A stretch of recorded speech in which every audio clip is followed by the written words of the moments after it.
So hello everyone, मैं हूं सक्षम तिवारी और आप देख रहे हैं अपना पसंदीदा चैनल सक्षम एजुकेशनल।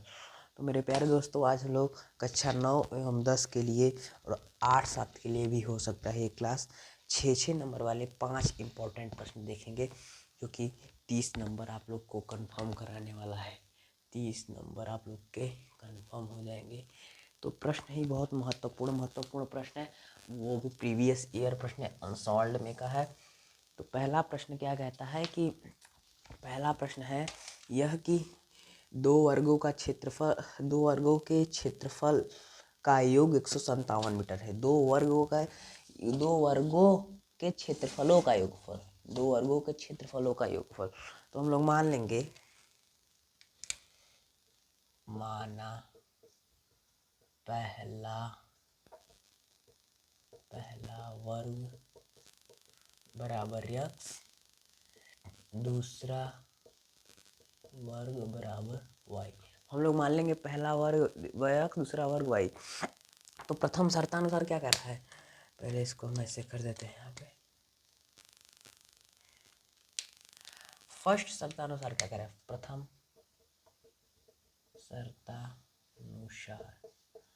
शर्तानुसार कह रहा है कि दो वर्गों का क्षेत्रफल का योगफल।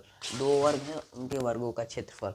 मान लीजिए कि ये आपका वर्ग हो गया, तो पहला क्या माने वर्ग, वो पहला वर्ग और बोला है वर्गों का क्षेत्रफल। तो क्या हो जाएगा, पहला हम लोग क्या मानेंगे, एक्स स्क्वायर कर लेंगे। First X square plus Y square कितना दिया है, X square plus Y square 157 metre दिया है, 157 मीटर। ठीक है, ये हो गया प्रथम शर्तानुसार। अब द्वितीय शर्तानुसार क्या कहता है, द्वितीय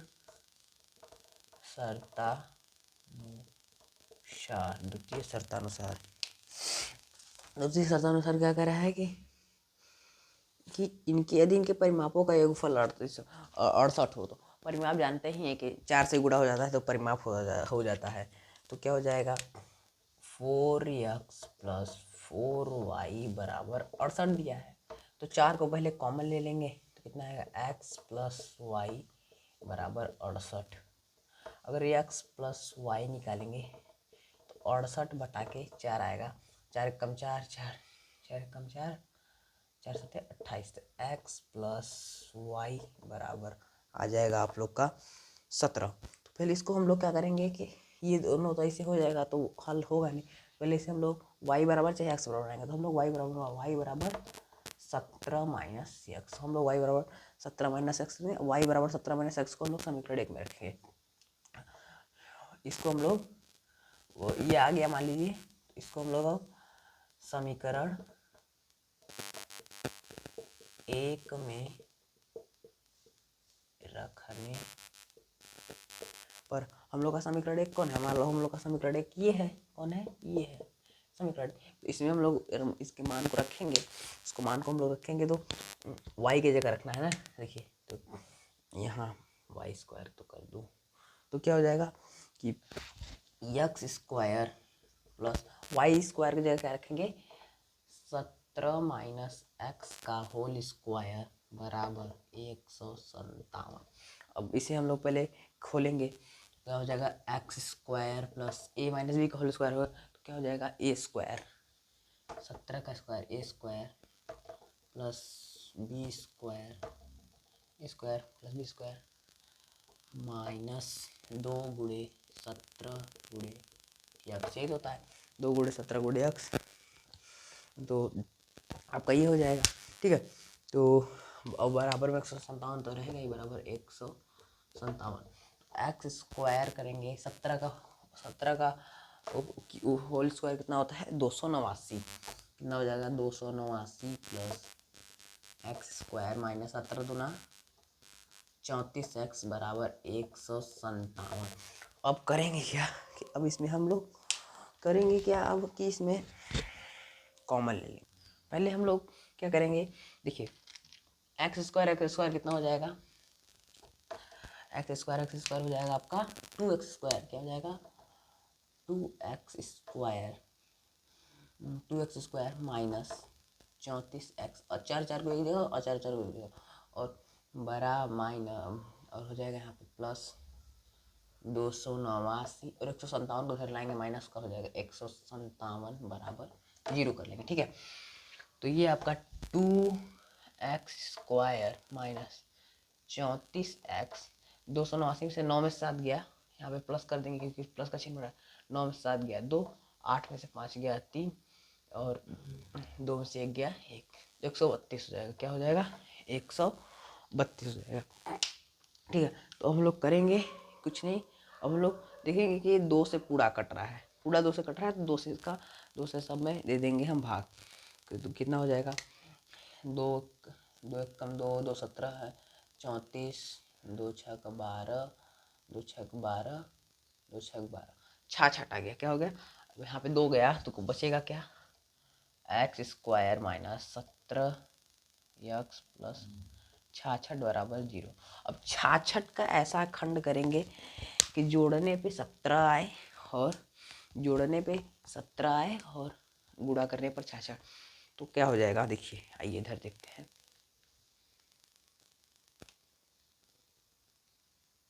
क्या हो जाएगा? 66 का ऐसा खंड क्या होगा? 11 6 का 66 और 11 6 17 भी होता है। तो हम लोग करेंगे कुछ नहीं, बस एक मिनट, क्या करेंगे? हाँ, तो 66 का ऐसा गुणनखंड करेंगे कि आए जोड़ने पे 17 और माइनस गुणा करने पे 66, तो क्या करेंगे? 11 और 6 बताए थे, क्या हो जाएगा? x² minus 11 plus 6 x plus 66 बराबर 0। 11 प्लस 6 क्यों लिखे? क्योंकि 11 6 का 66, 11 6 17, क्योंकि यहाँ पे डिपेंड करता है। अगर यहाँ पे माइनस रहेगा तो माइनस करेंगे, यहाँ पे प्लस रहेगा तो प्लस करेंगे। ठीक है, ये हो जाएगा x² minus 11x minus 6x plus 66 बराबर 0। x कॉमन ले लेते हैं तो आ जाएगा x माइनस 11 और यहाँ पे हम लोग माइनस 6 कॉमन लेते हैं तो आ जाएगा x माइनस 11 बराबर 0।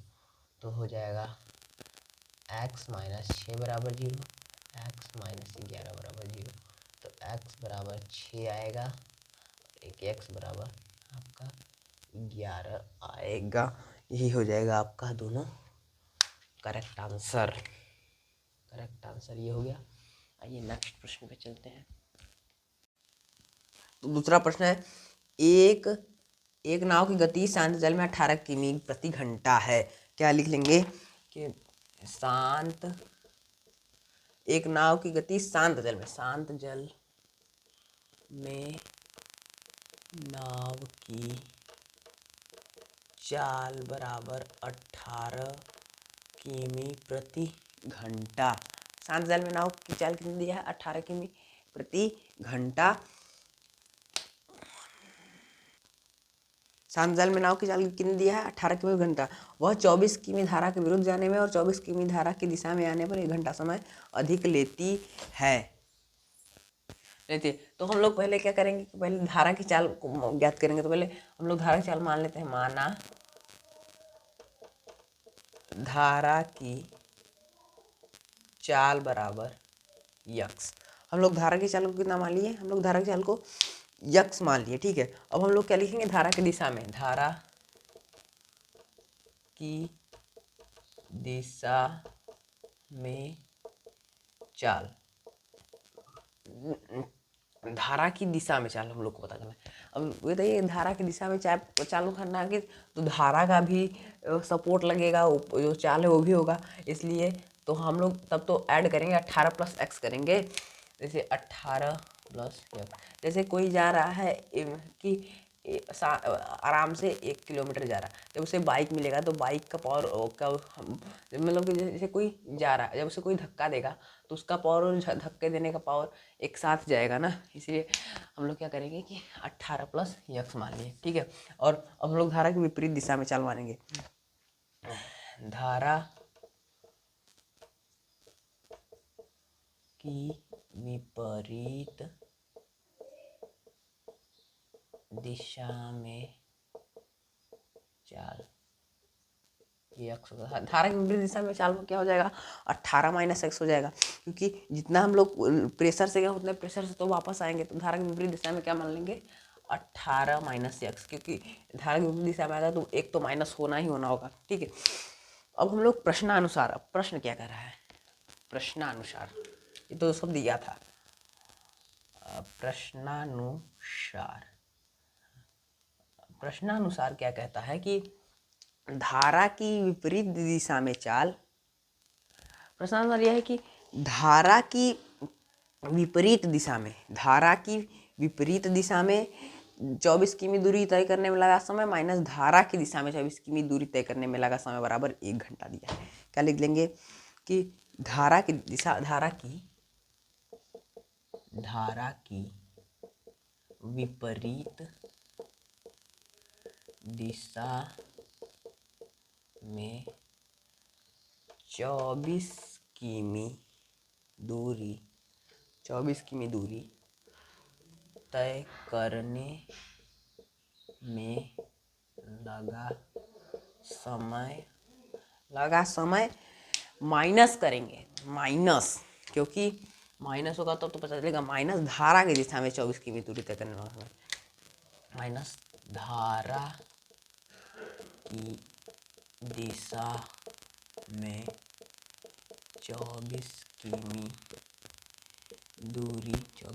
दूरी तय करने में लगा समय बराबर कितना है, 1 घंटा। क्या कर रहा था कि 24 किमी धारा के विरुद्ध जाने में, 24 किमी धारा की दिशा में आने में 1 घंटा समय अधिक लेती है, तो ये कर दिया। अब हम लोग करेंगे कुछ नहीं, अब हम लोग T1 माइनस T2 कर देंगे। क्या करेंगे, T1, अब धारा की दिशा में और धारा की विपरीत दिशा में तो हम लोग को माइनस तो करना पड़ेगा। क्या करेंगे, समय बराबर T1 माइनस T2 बराबर 1, T1 माइनस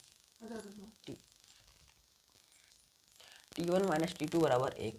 तो T1 हम लोग किसको मानते हैं कि धारा की विपरीत दिशा में चाल। ठीक है, समय बराबर क्या होता है, दूरी बटे चाल। समय बराबर दूरी कितनी है, दूरी आपकी समय बराबर कितनी है, समय बराबर होता है दूरी बटे चाल। तो दूरी कितनी है आपकी, 24 किमी दूरी है। दूरी कितनी है दिया है ना, क्या बोलते हैं यहाँ पे, 24 किमी दूरी, ये है आपकी दूरी। तो लिखेंगे 24 दूरी बटे, और चाल किस चाल से चल, धारा के विपरीत दिशा में चाल कितना है, 18 माइनस एक्स, और T2 वही चीज़ रहेगा, दूरी बटे चाल।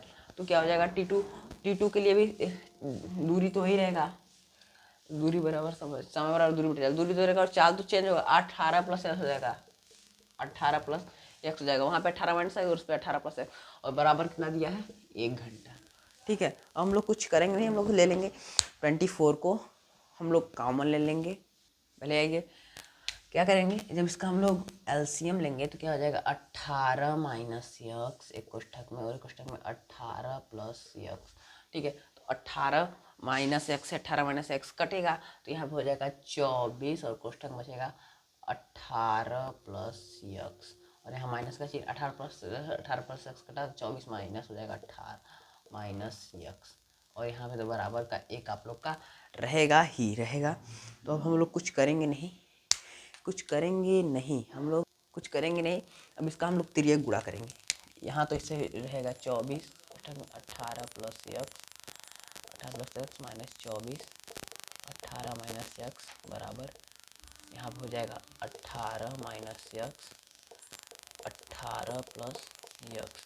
इसको तो हम लोग ऐसे उतार देंगे। अब हम लोग गुणा करेंगे, क्या करेंगे, गुणा, इसका 18 में 24 का गुणा करेंगे तो कितना आएगा, 432, और फिर प्लस करेंगे तो 24 एक्स, फिर यहाँ पे माइनस प्लस का माइनस आएगा, यहाँ पे भी 432 आएगा, और यहाँ पे प्लस का 24, यहाँ पे 24 एक्स कर दीजिए, यहाँ पर भी 24 एक्स होगा, और यहाँ पे हम लोग कुछ नहीं, यहाँ पर हो जाएगा 18 का whole square plus minus X का होल स्क्वायर।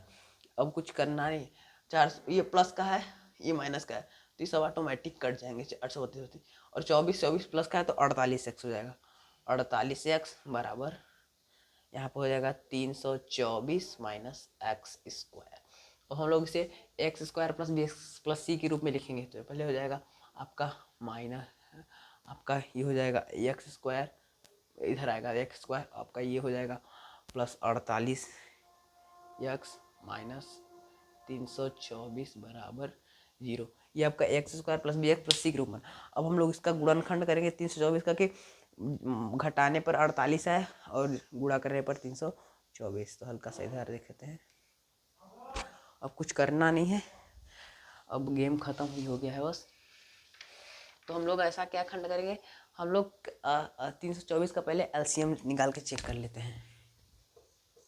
324, 2 कम 2, 2 कम 2, 2 6 12, 2 4, 2 टे 16, 2 कम 2, 3 3 6, 3 2 6, 3 7 21, 3 9 27, 3 3 9, 3 कम 3। ठीक है, हम लोग ऐसे लिए देखेंगे क्या आएगा। 3 3 9 27, 27 27 54, 3 3 9 3 27, 27 दूना 54, 54 माइनस 6। अगर हम लोग को पता चल रहा है कि अगर हम लोग 54 माइनस 6 करते हैं, 54 माइनस 6, तो आपका 48 भी आ जाएगा और गुणा करने पे 324 भी आ जाएगा। तो कुछ करना नहीं है, हम लोग यहाँ लिखेंगे x square plus 54 minus 6x, यहाँ पे माइनस 324 बराबर 0। तो x square plus 54 x minus 6x 324 बराबर 0। क्या हो जाएगा, x square plus 54 x minus 6x minus 324 बराबर 0। कॉमन ले लेंगे तो x कॉमन ले लेंगे तो यहाँ पे कितना बचेगा, यहाँ बचेगा x प्लस 54 और यहाँ पे से माइनस 6 कॉमन ले लेंगे तो बचेगा कितना x, और ये माइनस माइनस प्लस हो जाएगा, प्लस 54 बराबर 0। अब कुछ नहीं, x माइनस 6 बराबर 0 और x प्लस 54 बराबर 0। तो x बराबर 6 किमी प्रति घंटा आएगा, x बराबर 6 किमी प्रति घंटा, और x प्लस 54 बराबर 0। अरे x बराबर माइनस 54, तो माइनस वाला कभी होता नहीं है, तो इसका करेक्ट आंसर ये हो जाएगा, x बराबर 6 हो जाएगा करेक्ट आंसर। तो धारा की चाल आ गई x बराबर 6। ठीक है, अब आइए नेक्स्ट प्रश्न पे, स्क्रीनशॉट ले लीजिए।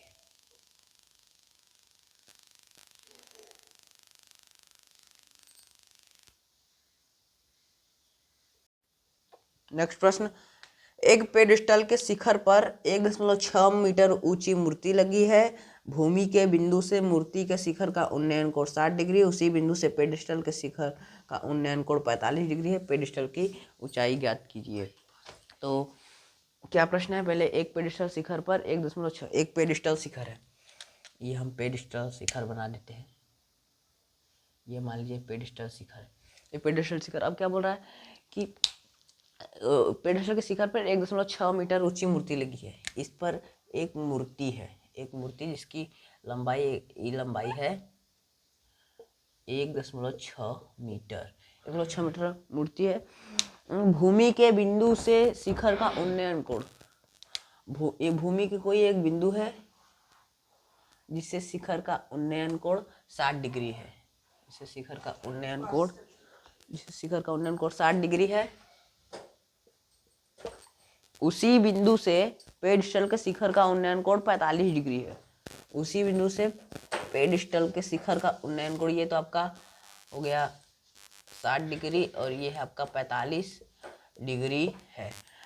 पेडिस्टल की ऊंचाई ज्ञात कीजिए।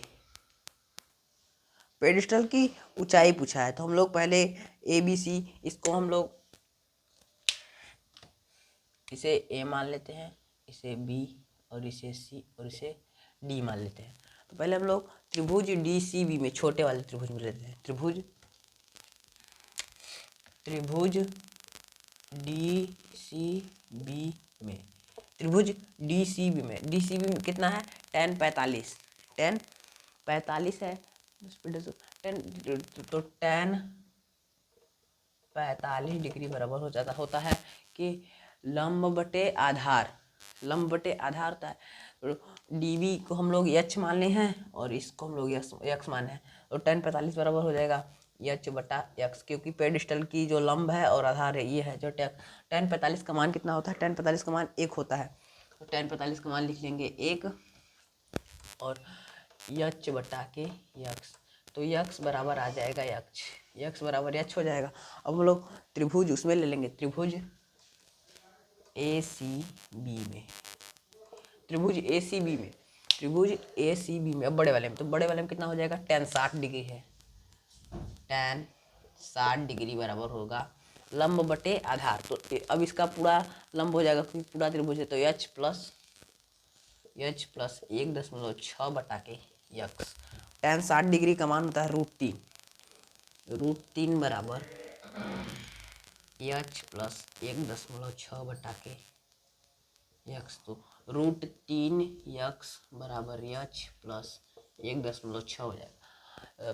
तो √3 बराबर h प्लस 1.6 और ये बटे में आएगा, तो h का मान कितना है, h हो जाएगा। अब क्या करेंगे कि फिर से इसका तिर्यक गुणा कर देंगे, तो √3h बराबर h और ये माइनस इधर माइनस h बराबर 1.6, ये वाला h इसमें तिर्यक गुणा हुआ और इसका ये इधर। अब हम लोग कॉमन ले लेंगे तो h, तो यहाँ पे आएगा √3 - 1 बराबर 1.6, तो h बराबर आएगा 1.6 बटा के √3 - 1, √3 - 1। अब इसका हम लोग परमेयीकरण करेंगे, परमेयीकरण,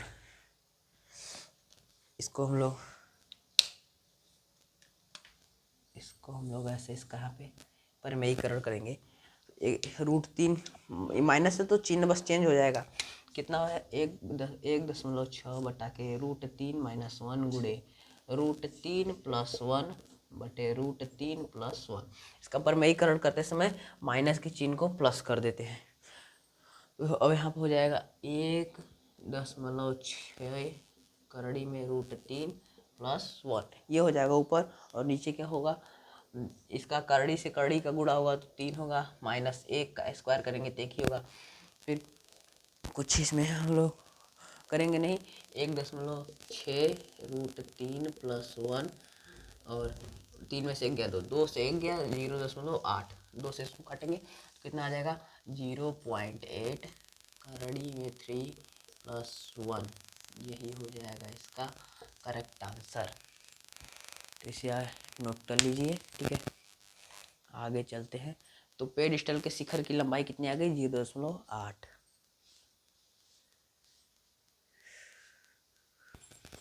नेक्स्ट प्रश्न है, एक 80 मीटर चौड़े सड़क के दोनों ओर आमने सामने समान ऊंचाई वाले 2 खंभे लगे हुए हैं। इन दोनों खंभों के बीच सड़क के एक बिंदु से खंभों का शिखर का उन्नयन कोण क्रमशः 60 डिग्री और 30 डिग्री, खंभों की ऊंचाई और खंभों से बिंदु की दूरी ज्ञात कीजिए। 6 नंबर के प्रश्न हैं सारे। तो प्रश्न में पहले क्या करा है कि एक 80 मीटर चौड़ी सड़क, ये है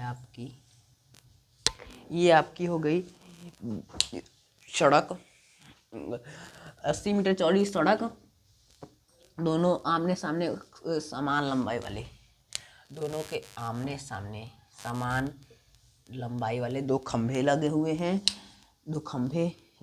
इन दोनों खंभों के बीच सड़क के किसी बिंदु पर शिखर का उन्नयन कोण, ये है आपका एक बिंदु, यहाँ पे शिखर का उन्नयन कोण है 60 डिग्री और 30 डिग्री, क्या है क्रमशः 60 डिग्री और 30 डिग्री है। 60 डिग्री और 30 डिग्री है। खंभों की ऊंचाई खंभों की ऊंचाई और खंभों से बिंदु की दूरी ज्ञात कीजिए। खंभों से बिंदु की दूरी, इसकी पूरी लंबाई है 80 और हम लोग इसमें क्या करेंगे कि एक का यहाँ से यहाँ तक की लंबाई को हम लोग मान लेंगे यक्स, और फिर यहाँ से यहाँ तक की लंबाई कितनी हो जाएगी 80 - यक्स, क्योंकि खंभों से बिंदु की दूरी, खंभों से बिंदु की दूरी पूछ रहा है, ठीक है। तो हम लोग इसे पहले मान लेंगे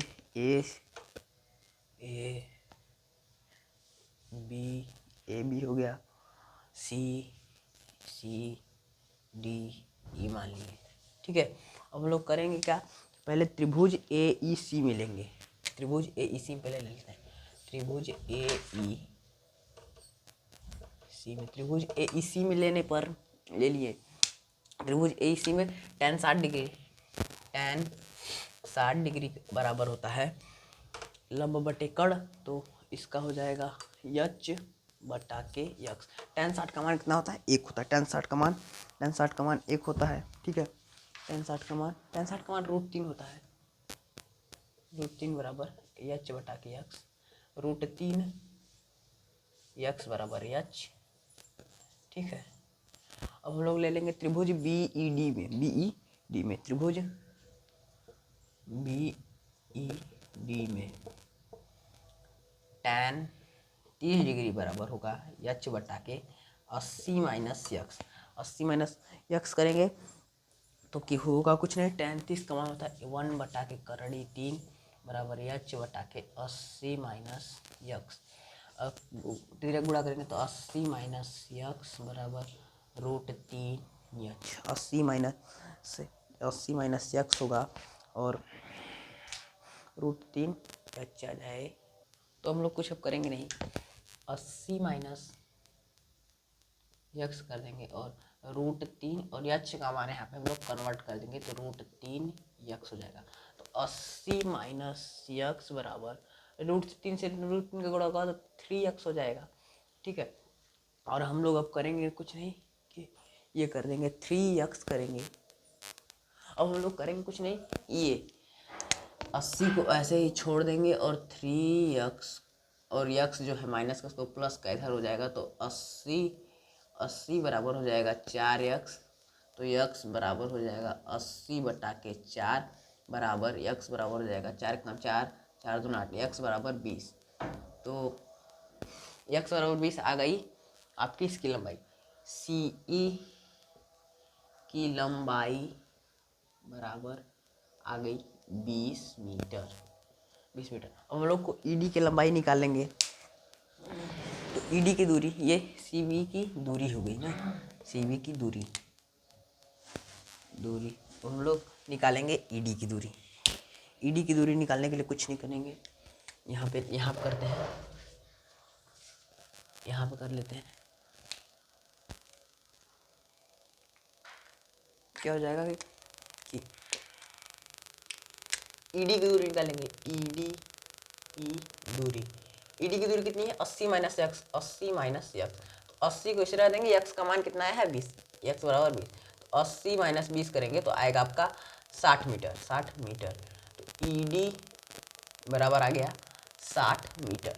अब हम लोग को कुछ करना नहीं है, अब हम लोग को निकालना है ऊंचाई, h बराबर निकालना है। तो h बराबर कितना दिया है √3 यक्स, ठीक है। तो h बराबर √3 यक्स के जगह रखेंगे 20, तो h बराबर आ जाएगा 20 √3